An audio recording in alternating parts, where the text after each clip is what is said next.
Hello there, people of the internet. We're doing kind of an unboxing today. I already got it out of the box. I didn't want you guys to have to spend 15 minutes watching me peel this out of packing paper and whatnot.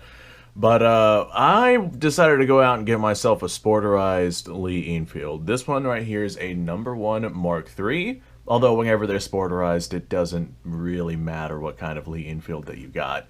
Now, the reason why I wanted specifically a sporterized one is not only can you get them a lot cheaper, but they do have their own fair share of utilities. I'm probably going to make a video talking about the benefits of having a sporterized rifle as opposed to something like a original configuration rifle. And a lot of that has to do with the fact that these right here are well, they were sporterized and designed with the sporterization that revolves around using them as a utility and a tool in the easiest way possible, as opposed to something like an original military configuration, which tends to be like heavier and more clunky, and it has a lot of aspects to it that you don't need for a practical rifle. Now I have plenty of rifles, and I've got plenty of options for basically everything, but I wanted to get myself a sporterized Enfield because all of my Enfields are in original military configuration with exception of my number 5, which is a number 1 that was made to look like a number 5, but I still don't want to scratch it up and whatnot if I decide to go out hunting with it. If I have things in original military configurations, then those are collectible items, and I don't necessarily like taking those on long, difficult hunts, especially through the Florida jungles, where we have all sorts of things that are going to scratch it, and it's going to get wet, and it's going to get sun-baked, etc., etc. That's one of the reasons why I have, quite a few sporterized guns, because whenever you have yourself a sporterized gun, you don't necessarily have to worry about the collectability of it, just because it's already been essentially destroyed from that collectability. So I wanted the Lee Enfield because I did not have a sporterized Lee Enfield. So I went online and I put in a couple of bids for a couple of auctions, and I did get this one at a pretty gosh darn decent price. You'll have to forgive the things I have in the background. I'm actually working on a bench grinder, setting myself up a tool room so I can do things like gunsmith work and counterboring all for myself. I'm not going to be offering services to anyone else. I just have one heck of a collection that could definitely use a little bit of work. So let's go ahead and look at this right here, sporterized Enfield, and see what we got. Get this paper out of the way. Okay, so this is what we are looking at. That is definitely a Lee Enfield SMLE. This particular one, it looks like it's going to be an SMLE star. But before we make assumptions, let's go ahead and confirm that. Yep, SMLE. It says GR Enfield 1916. So this is a World War I production rifle. It's in fantastic shape, too, considering its age. I don't know how accurate it is or how accurate it's going to be. As a matter of fact, let me grab do I have any around here? No, I do not. One genuine 303 British round. Let's go ahead and bore test this bad boy and see how she is. Oh yeah, we got plenty of life left on that muzzle. I imagine that this right here is going to be a plenty accurate of a gun. So the one thing I am noticing with this is our rear sight. It just looks out of place, and a lot of that has to do with just the fact that these right here were designed having a certain amount of wood around it, and that wood's not around it, and as a result, the rear sight kind of honestly looks like it's free-floating. I know it's not, and it will definitely be fine, but it just looks more fragile than I would like it to be. In comparison to something like a Mauser leaf sight, which would just be a little bit more protected and covered up in comparison to this right here. Not that I'm complaining. I mean, it doesn't really matter to me. There's no way in hell that I'm going to be messing that thing up. And if I do, I can get myself a replacement sight. It's really not that big of a deal. Front sight, no protective wings because the wood's not there. Normally, this right here would have that very distinct SMLE nose cap on it with the big protector wings, and it would come right out to the muzzle.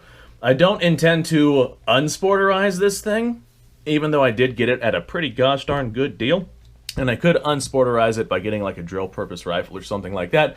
The whole point of me getting this right here was for using it for practical purposes, honestly. I definitely want to take it hunting, and I basically wanted a gun that was a bolt action, something that was not a semi-auto, just because of some of the places that I go. Bringing a semi-automatic rifle is a little bit on the questionable side in terms of the local population that stays there.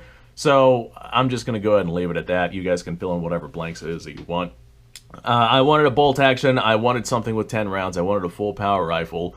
And I wanted something that was sporterized so I didn't have to worry about it.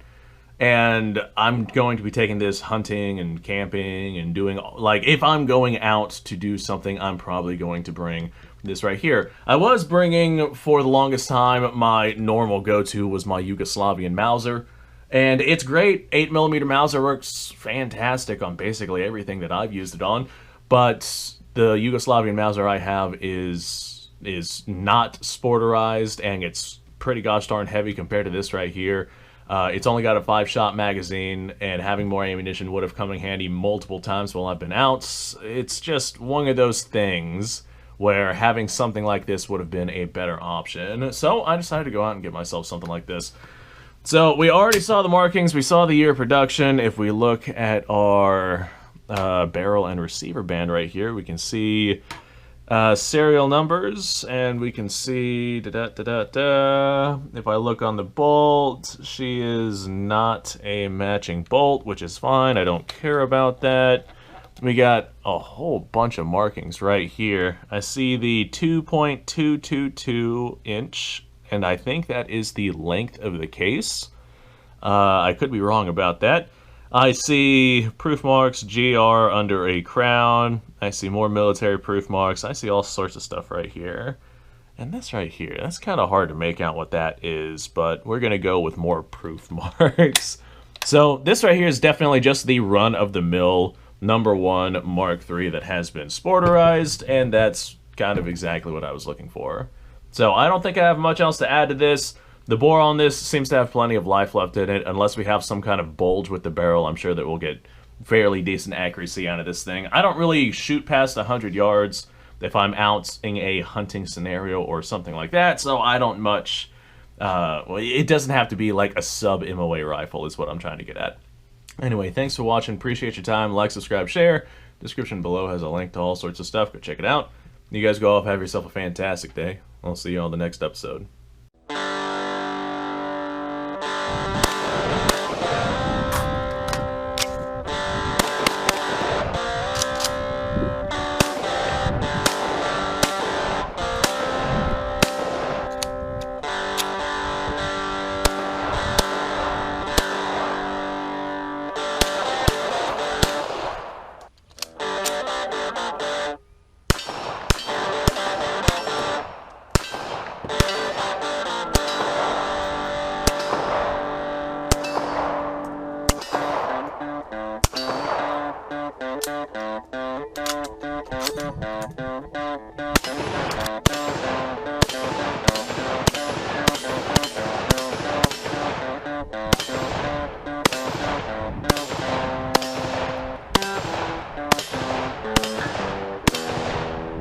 Been a little while since I've done this.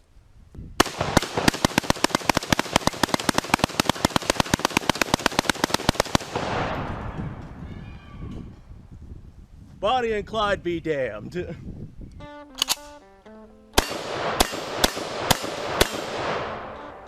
poor man's Garen.